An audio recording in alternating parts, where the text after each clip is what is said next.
McGee. Oh. Oh. Right side with a left hand. These doubles. Behind the back.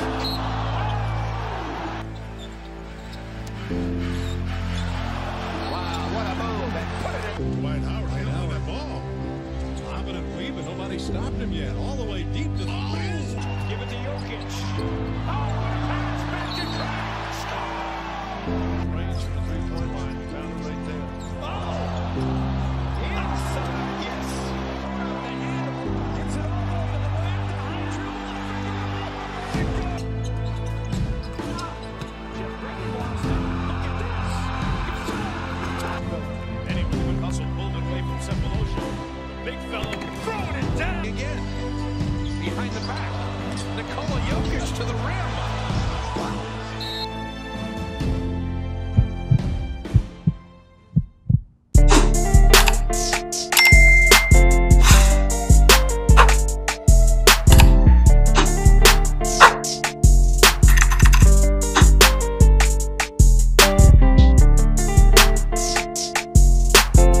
Iverson, bothered by Lou.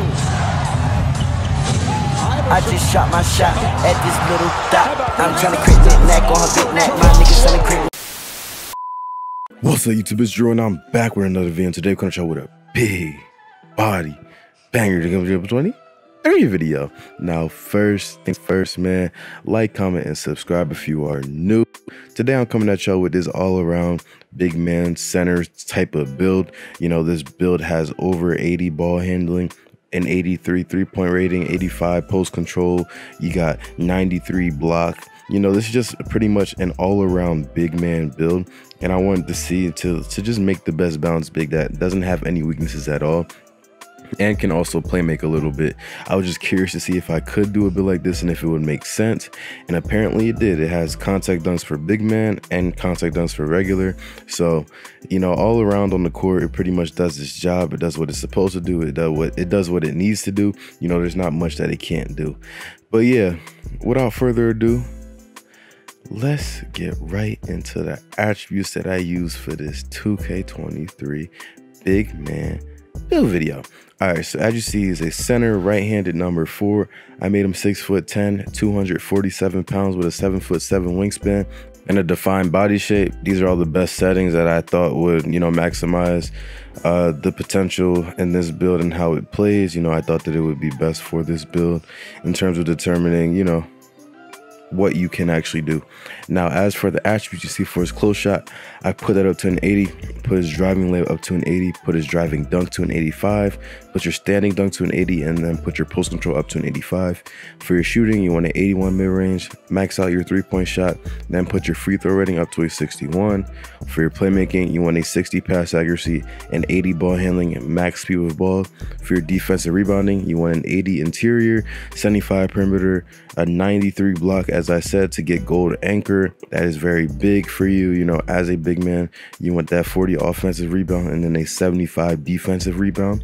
For your physicals, you want to put your speed up to a 70, max out your acceleration, put your strength to an 86, which will allow you to get gold brick wall, put your vertical to a 75, and then put your stamina to a 90. And this is pretty much the build, man. As you see, you have all contact dunks, you know, all pro contact dunks, I should say, for big man and regular. You have elite shooting, you have playmaking, you're able to put the ball on the floor in ISO. You know, there's not a weakness in this build. You're able to guard 1 through 5 with that 75 perimeter defense.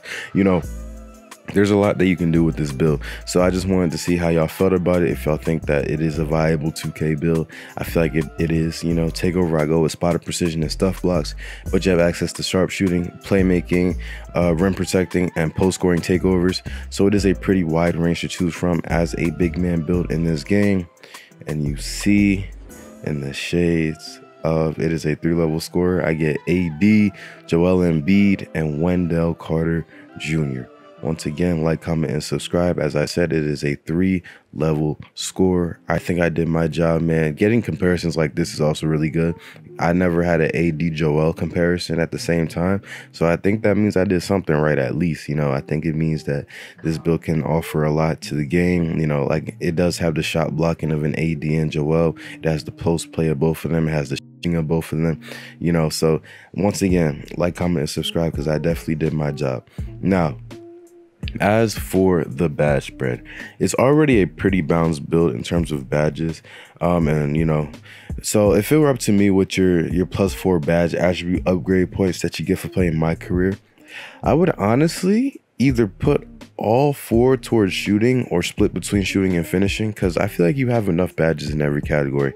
You know, you have enough defensive badges, you have enough playmaking, enough shooting, enough finishing, but you can never hurt to have more shooting badges or finishing badges at that for this type of build.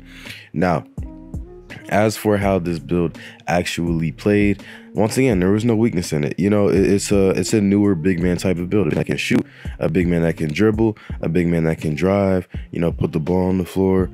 I said dribble. I just said dribble in 2 different languages. But, you know, it's just one of those where it's a modern day big man build, you know, like it's not just restricted to playing in the post. It's not just restricted to playing on the perimeter. It's not just restricted to being a playmaker, you know, or being a rim protector. You know, it has a bunch of different jobs and responsibilities, regardless of, you know, who's on the court, regardless of what position you're playing, actually, because you could play power forward or small forward with this type of build. You know, it's not restricted to any of those limitations, which makes it even more dangerous. You know, a build with no restrictions is one that confuses players. You know, if I know what to expect when I play you, like if I know that you're going to go into the post and do a drop step, it's a lot easier to defend than if I know that you can also shoot and you can also dribble and you can also play defense. So now I'm on my toes figuring out what you're going to do next. Are you going to drive? Are you going to shoot? Are you going to pass? You know, it's an unpredictable build, and unpredictable builds are normally the best builds because, like, granted, a lot of players do the 2K cheese stuff, which is very predictable, but you just can't stop it. But say there comes a time when that's out of the game, or say if you don't have a build that can dribble cheese, you know, a lot of players don't. You know, if you don't have a build that can dribble cheese, you're predictable. If you don't have any other skill than just shooting or finishing, you're predictable. You know, pure builds are predictable. But the reason why like games like 2K16 and 17 were so popular is because although the builds were predictable, the styles of play were different. And this build offers a lot of different styles of play. That's pretty much the end of the video, y'all. Make sure you like, comment, and subscribe. We're gonna roll to 7K, and I was saying, comment down below any builds y'all want, and I'll eventually get to them. But until then, I'm out. Peace.